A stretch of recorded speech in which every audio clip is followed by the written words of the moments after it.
Welcome back, my little jailbirds, to One to Watch Now, where we talk about what's streaming on Netflix right now.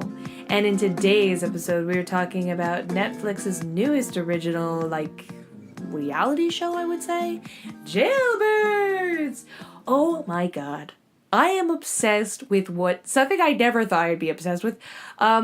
Toilet talk. I'm gonna call it toilet talk. I like to think of it honestly should be a whole talk show, and one of the inmates just has an entire talk show where they talk to their guests coming on through the toilet bowl, because I am obsessed. So you're probably thinking, what the fuck are you talking about? Okay, so there's this new show called Jailbirds. It's only 6 episodes. I think you should totally watch. And basically you're in the inmate's life while they are actually in jail. The particular type of jail they are in is kind of like a middle ground between them actually getting prosecuted. They're waiting court time, they're waiting bailing, they're waiting people to figure out what they're going to do with their sentencing, whatever. It's kind of like a wait area before actual prison, or you pass your situation in court and you move on, you move out of there. So I was surprised. My boyfriend pointed out something that I thought was kind of important to talk about, which is is this even fucking real? Now, the thing is, on one hand, it feels very real. But the part where it feels not real is when they give up certain information that, couldn't that fuck up your parole? Can't that fuck up your shit and get you in more trouble? Don't you want to not give up very important information? But then I thought, okay, so some of the sneaky stuff they do in order to get, stuff they shouldn't be having into their rooms and stuff like that, the police officers that watch over them, or the security guards, or whatever they would be called, already know about it. They're already fully aware of what it is and what they're doing, and they're doing the best they can to still give them privacy, but kind of try to prevent it as much as possible, find that middle ground. And then on the other hand, there's the whole, in reality, anything really fucking serious, nobody admitted to bringing back and forth drugs or anything like that. You know what I'm saying? So they didn't give away anything too serious. And the type of stuff that they got in trouble for more messes up your situation in jail, giving you a stricter kind of like a detention within jail type situation, rather than actually messing up anything dealing with your hearing, or if you're going to be on parole for being watched for if you need to be sober or whatever like that. And then there's this is the biggest thing. Let's be real, we live in a time period where people love to be famous, love to be known, want to be on camera. I mean, not everyone wanted their faces to be shown on the show. A majority were okay with it, and the few girls that said yes, they seem like very outgoing personalities. I can imagine they were okay with it. I mean, it makes sense they would find someone who would say yes and be okay with all this shit. So, I don't know, wanting the company of getting to talk to other people besides the girls just in the prison show, just in general, the whole wanting to be on TV and everything like that, and the fact that they didn't give away enough important information makes sense why maybe this is real. Maybe this is all true and this isn't fake. You know what I mean? I don't think anything's probed. Let's put it this way. I don't think they're trying to start any fights between the girls. I think that's just naturally its own thing. You know what I mean? So let's talk about these little goddamn MacGyvers, because holy shit am I motherfucking impressed. So I think this is in Sacramento, California, but either way, it's in California. In California, this detention center is mostly boys, but there is a very small population of girls, which is why it's really cool that the Jailbirds mostly focuses on the women. It's a little bit of men for a dash here and there second, but it's mostly focused on the women. And let's be real here, it's way more fucking interesting. Their personalities are way more captivating, and I would say something that defines this show and all of these people is you can truly not fucking trust anyone. But that's a side note. What I'm saying is you think you know someone, then you know something else, then you know something else. It's a constant peeling back the onion layers on these people, and I think that really defines people who are going through this type of experience or hard times. Nothing is just black and white. Nothing is just good and bad. You know what I'm saying? And there's a lot of gray in between, you know what I mean? So anyways, but I'm not trying to get into like the whole moral ethics here, because that's a whole fucking can of worms there. So what I was talking about is the MacGyver shit that they do. And the women, the reason why I mentioned it's mostly about women, it's a small population, is that they have men on the bottom part of where they are and the top part of where they are. I wonder if some of the men talk to each other on other floors. I'm curious. But either way, all the men are talking to the girls. So the girls do not have trouble making friends. A lot of the time they're even dating or kind of building some sort of relationships through, which is so funny and interesting. Either way, they have systems. So they have a whole like prison jargon and whatever. But the main thing I'm obsessed with, and I think apparently my boyfriend said that other people were talking about this at his work. So apparently other people are obsessed too. But they figured out this genius method through the plumbing piping. So, if you take out all the water from the toilet bowl, no one said it's not disgusting. Even one girl was like, you can get pimples around your face and have gross breath. Like, it's not cool. But what you do is you remove all the water from the toilet and you knock on the toilet bowl. Everyone's got their own knock, apparently. Ooh, like a secret club. And then you wait for someone to respond, and then you can talk to them. A lot of people will use methods of like stacking toilet paper or styrofoam cups to have a better hearing without putting their face fully in the toilet, and just to create like a louder, like a megaphone type of effect. But this is where it gets really fucking genius. So they can only talk so long on the toilet because we learned, and this is where it gets even more interesting and whatever. So they need to sometimes maybe write each other letters, but they also like to pass along commissary, and that, because commissary is like money in prison. That means like chips, noodles, because the food there is fucking, I would die. If I'm being honest with you, I would die if I was there, because I am, first of all, I don't eat any of that type of food. I don't eat meat. This is just like my own private thing. But even people who do, I mean, it is just syrupy, pulpy meat mystery. I can't imagine anyone's not like accidentally throwing up this food on a regular basis and struggling to get any nutritional value from this shit. So I really feel for these people. And so of course their like life and blood is much more fun, edible food, to be honest with you. So they like to pass snacks, they pass notes, they pass everything. So they've come up with this genius method. They sometimes will figure out a way to break apart bedding of some sort and tie up a rope. The most common one I saw is people will save up plastic spoons and forks, and they kind of warp them and manipulate them so that they're not so hard and they're more malleable and plasticky, and they tie them up and create a line. And what they do is, at the end of this line, they attach some sort of sock or whatever's going to hold everything. And they flush their line at the same time someone else does. And when they do flush their line, they wait until their lines get caught up, and they already know, like, I'm sending you something, you're sending me something. Then the other person pulls, the other person lets loose, and then they pull up the line, untangle it, and get what they need, and then the other person can just pull it right through. It is fucking genius. And then, this is how smart they are, too. Because the police officers made the really smart decision of being like, okay, listen, we can't fucking, like, take away their ability to flush, but they are limited to 4 flushes every hour. And if they can't go past it, they have to, like, wait, basically. And I thought that was kind of interesting because, okay, so I just it's like a weird chain of events in my life right now that by pure synchronicity I would come upon this, but I randomly came upon, I'm just curious, let me know, I have a Twitter in the link below, in the description below, but like, did you know that there's a prison community on YouTube?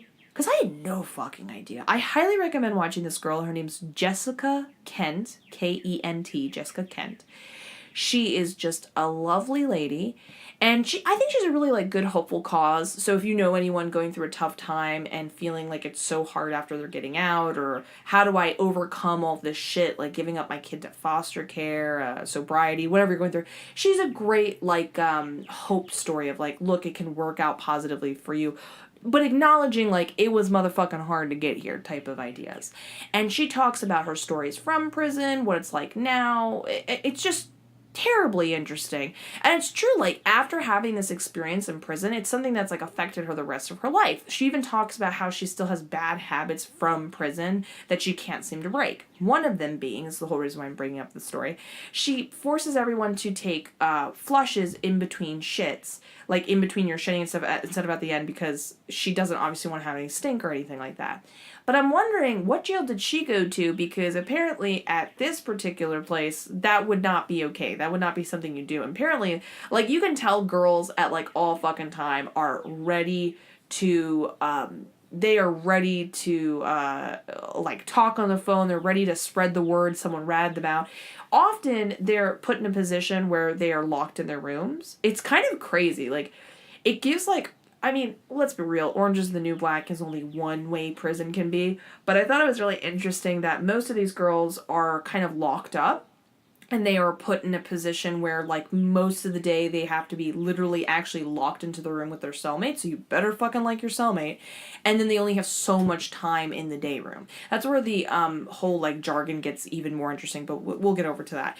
So then they talk about, so they do this whole method of sharing notes, commissary through the toilet, they build relationships, and they even have a genius method of having alcohol. I am aware of that, though. I have heard of that. I didn't know the official name was Pruno, but there's different ways you can make Pruno, but the most popular one is they just save up fruit in a bag, wait a week with sugary mix and some bread and yeast and ferments or whatever, and basically they're able to drink it, which is like, wow, that's clever. On one hand, I'm like, oh my god, there's nothing else to do to pass the time. I don't blame them. But on the other hand, I'm like, well, the whole point is you did something wrong. You get all your rights and fun things taken away. like, we're not trying to allow you to have fun in here. So that's kind of the situation at hand. So what else did I want to mention? Oh my god, their food mixtures are crazy. They're very creative. I think prison life is where creatives thrive, clearly, because holy shit, do all of them get creative with their mixtures, and I can't even imagine how sick they feel on a daily basis from just consuming that much, like, junk food and sugar, but, like, what are you gonna fucking do? Like I said, what else is there to eat? So we got the interesting method through fishing. They call their notes kites, which I thought was really weird. You think they would call their notes like fish or something, but whatever. But now let's talk about the relationships through the toilet bowls. First of all, the thing that makes me laugh about all of this is, like, on one hand, I'm a big believer of, like, emotional cheating. That's a thing. I mean, like, that's totally real to me. But it makes me laugh, some of these girls that, how do I say this? I'm not laughing at them. That's not the right choice of words. They build up these relationships with these people. Don't blame them. They're alone. All your feelings are valid. If you feel a connection with this person, totally valid too. But holy shit, if you watch just 6 episodes of this is but a small time in this prison sentence. I mean, I can't imagine how long a lot of these security guards have worked there. It seems like whether it be cellmates or boyfriends or even girlfriends, people are so, like, one moment, I love you, I'll die for you, we'll hang out on the outside, to, like, the next time I see them, I'm gonna jump them. It's fucking back and forth. It is nuts. And I can't even begin to tell you, once you see these interviews, I hope these girls get wise, because all of these boys just give the same conversation over and over and over again of, like, oh, I love you. You mean the world to me. I've never told anyone else what I told you. And they just seem to be telling. I mean, all these girls need to line up all of their notes that their previous boyfriends have through the toilet bowl have told them, and line them up and go, huh, this all fucking looks the same. What the fuck? What is this pattern? And they all cheat on us? And then I would, like, keep my eyes out. It doesn't mean you can't go build relationships. I'm just saying, like, girl, it gets to a point where it's fucking obvious. You know what I mean? Like, wake up. But on the other hand, like, how much option do they have? They can only, like, you know, the connections based on, like, who is above or below your cell at that time. And that time you're there, may I add. So I think that's really interesting. But now this is where we get to the real drama. Again, this is all on the fucking toilet bowl relationships. It's nuts. Keep in mind, a lot of these girls are actually married, where it gets more nuts. So the 2 big relationships that I was just like, what? What the fuck are you talking about? Like, it was totally blown out of the water. We're going to go over. The first one, okay, it has been so long since I've watched something and out loud screamed, "What?" Like, I'm toning it down. This is like, that was the quiet version of what I did. I screamed what? Because I was so, like, did a double take. So there's this girl, and her name is Monsta. That's, like, her nickname. Her real name's Megan. And we kind of get to know her. She's doing her thing. You know, she's a person that exists. She actually reminds me a lot of, like, a old friend I've had for, like, ever. So I'm like, oh my god, you remind me a lot of her. And then we meet another girl separately, and she is developing a relationship with a gentleman. I think his name was A1. And as she's developed, I think her name was Taylor, and they're developing this relationship. And this is what I'm talking about when I say the show, like, does a little shock and awe. Like, you get kind of, like, invested in these people very quickly, and you're, like, enjoying their stories and what they have to say. And then when you learn what they do, you're like, oh my god, are you fucking kidding me? It's upsetting to know that they did these type of things, and it's fucked up. So the particular fucked upness is this person is developing a relationship with someone who's been in a domestic violence situation. And not just, like, domestic violence. That alone is, like, enough for most people to be like, and red flag. Or, and I want nothing to do with you. And you're a terrible person. That type of thing. But it was like attempted type murder type situation, allegedly. I'll say that because obviously I'm just watching the show and, like, I don't even know if I'm saying the charges correctly, so I'll say allegedly to all this shit. But the point is, it's a pretty serious charge. And Taylor is convinced it did not fucking happen. He's not capable. I know him. We talked through the toilet bowl. We have a connection. He would never do that. And A1 says, kind of, like, mournfully, like, yeah, it's, you know, it's whatever. Like, I can't remember if he said if he was sober or if his, you know, his spouse, his wife at the time, her, was sober. Like, he was saying, if one of us was sober, if both of we were, whatever, it would have never happened. And I'm thinking, I'm confused. Because, like, again, I don't know what level of domestic violence we're talking about. Because sometimes domestic violence can go two ways, where, like, two people are getting in the fight. They're still both in the wrong, but the point is, it's a different type of vibe and perspective. Again, I'm not, make it perfectly fucking clear, I'm totally against all that shit. It's still all sad anyone goes through, terrible, still bad. But I'm making the point of, I'm about to explain the level of going, holy shit moment of, like, how it gets worse. So he says, you know, this is what his experience is of just like, oh yeah, it just would have never happened. Then he reveals his motherfucking spouse is Megan. And then they show her picture, and I was like, oh, she's in the same fucking jail too? Just like a floor difference? There's a couple people in here that are, like, in each other's cases or dated each other or involved in each other's, like, situations or whatever that are in the same fucking prison and that by pure goddamn coincidence are but, like, a floor apart. Like, I'm sure this prison has multiple floors, and I don't know why you would want to put them, when you know toilet bowl talking is a fucking thing, why you would want to put them right there, right on the top right there.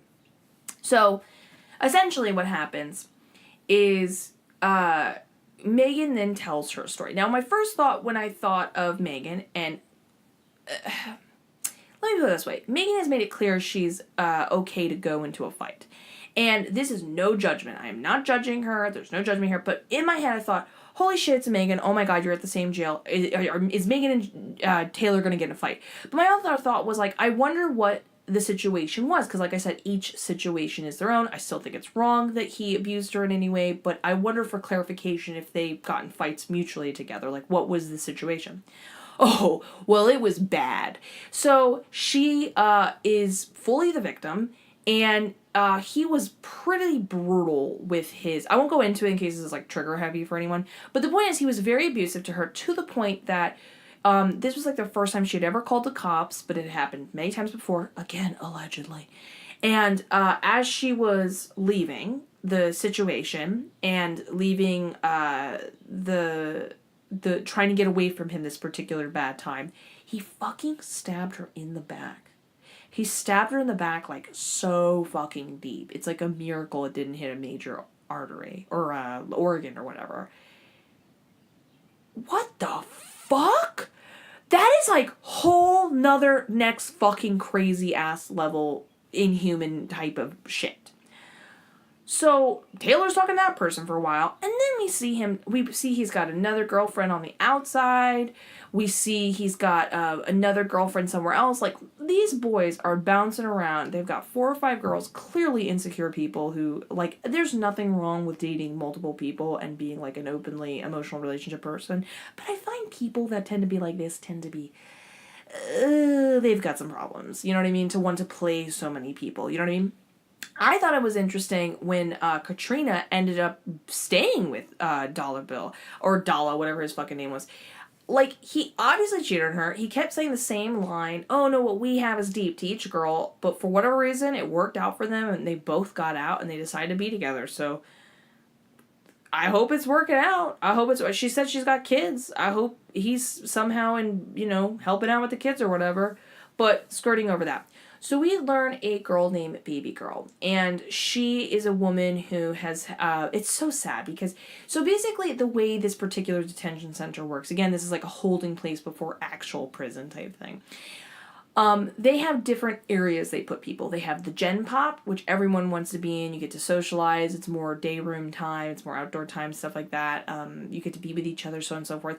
Then they have, what is it called? Ad Seg, which administration segregation, which is where they basically, people describe it as the detention center. So if you get in trouble, you go to this place and you just stay there all day. You don't get to see anyone. You go there for the amount of days they put you. It definitely makes you sober up real quick and want to, listen to whatever they have to say. Then they have lockdown. Lockdown's pretty bad because you only get to go 23 hours in the cell and like an hour, maybe out by yourself. And then every other day you get to shower. And then the worst of the worst, I don't know if this is a separate one from lockdown or AdSeg, but I heard it's called the 400. And in that area is where people who are suffering from some sort of like, maybe some psychiatric, some sort of like mental illness of some, to a degree that makes normal people, like, normal's such a wrong word. Normal's not the word I want to say, because no one's abnormal for having mental illness. People who do not have those situations, when they go there and all night people are screaming and just like going out of their minds, it drives the person who's not going through that problem in their life to just like, freak the fuck out and feel like one flew over the cuckoo nest, kind of caught up in it all, and make them feel like really upset and want to go back to Gen Pop real quickly.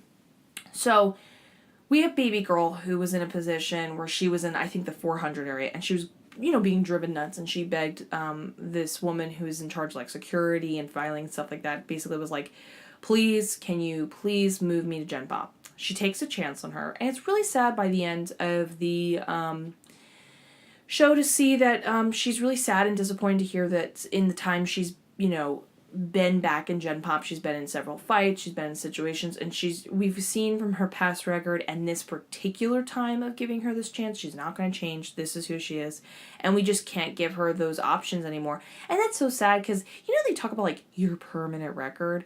Well, honey, that ain't a fucking thing when you're in school, but it is hella a thing, I'm assuming, in prison life. And I'm sure they're going to look and not allow her any more freedoms, especially if she's a long sentence, and I think she did, the rest of her sentencing. So she really fucked it up for herself, getting caught up in the dramas, which is such a shame. But then she has a sister. Again, I don't even know how by pure coincidence they're at the same detention center, but she's a younger sister. And they're close, they love each other, they're just saying how much they care about each other. The other sister's going to get out soon, and she's really, sad about her sister staying there. And then we get this fucking reveal that one day, out of nowhere, Baby Girl is pissed at her sister and wants to beat the shit out of her. And you're just like, whoa, what the fuck happened? Yesterday you were like stroking her hair, being like, we're ride or die forever. What happened? The girl, they didn't want to talk about it initially, but and this is another like what the fuck moment. The girl ends up by somehow through the toilet bowl ends up talking to a guy that was involved with Baby Girl. But this isn't just some guy, cheated on with, like sister code, girl code type of like, I took your man type of idea. That alone is like, understandable, anyone to feel betrayed. I think that's the biggest thing people get upset. People say don't get upset over guys, but I think it's more of the betrayal of a friend betraying you. But he happens to be Baby Girl's co-defender, the person who, when Baby Girl again, allegedly, for her situation of imprisonment, she, the person she was with that she left her wife for, this person, this co-defender, I think they were together when they execution style killed her wife. Yeah. So, one, why the fuck is this girl getting involved with this person? And two, it's like, you know the involvement with the case and your sister, and like, are you fucking kid? Like, that's all I can think about with these girls. I'm like, anybody, any fucking buddy that you could date. I mean, I do have to say though, special props to Ebony and Katrina initially when they both told off Dala. I love that they didn't fight. It was just one girl told off the guy, and the other girl was like, "Are you kidding me? Like, you told her that? What the fuck?" And they didn't fight amongst each other. Love that. Girl power. Good for them. But the thing is, it's mayhem with the drama. Now, I'm going to touch on this just like a dash real quick. The thing is, I don't know what I would say for these girls, because on one hand, they really do need to stop being so quick to fighting, so quick to getting themselves into more trouble. But sometimes there's special circumstances why they fight, if they have to protect themselves and no one's there to protect them. If they've been bullied a lot, if it's, adding up and no one's helping them out. And again, I'm very pacifist. I'm against all that shit personally. But what I'm trying to say is, so I'm like not advocating fighting is what I'm trying to say.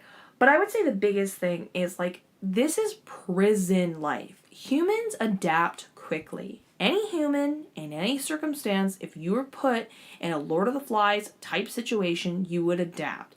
And in this situation, they don't want to get, caught up in this stuff, but the people they are seeing every day feel more real than the people they're waiting to get out that are waiting for them out of prison. That's why sometimes they cheat on their husbands or something like that, and vice versa for the husbands on their wives or girlfriends, whatever the situation is. So that type of thing, after a while, it's like, oh, I get it. Like, you're lonely, you're talking to people in toilets. And, I love how I'm saying this as, a serious matter.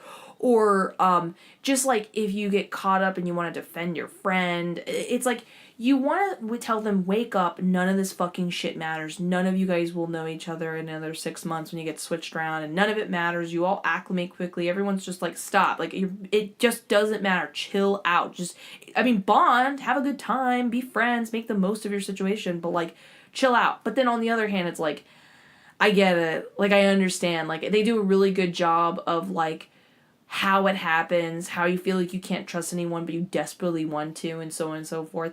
And plus, if I'm being real, most of these people, are in circumstances where, their whole life, they lived life one way, and prison's supposed to help them snap out of that.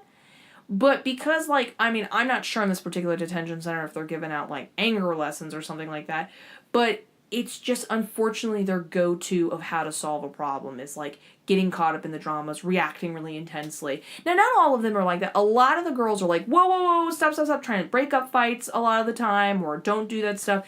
And, it just is what it is. But I'm just saying, on one, what I'm trying to finish up and say is I get it.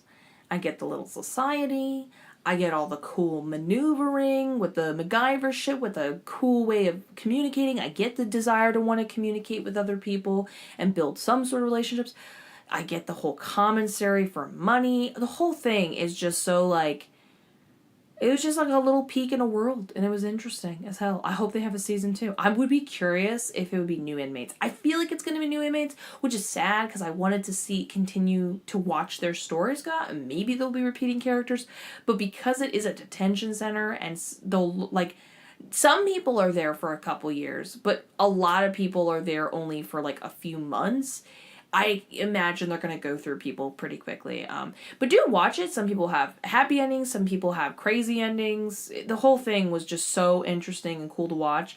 And above all, don't trust anyone. Because the second you feel like you can, you realize you learn information, and then you peel that back and you trust them again, and it goes back and forth. And I think that perfectly expresses how they feel themselves towards other people in prison, that whole prison life. It definitely did it's a really subtle way to express the vibe of prison through storytelling. So congrats to all the executive producers and stuff for doing a good job. So it was really interesting. Either way, guys, let me know what you think. Subscribe. Consider becoming a Patreon supporter today. I love you the most platonic way possible. Bye!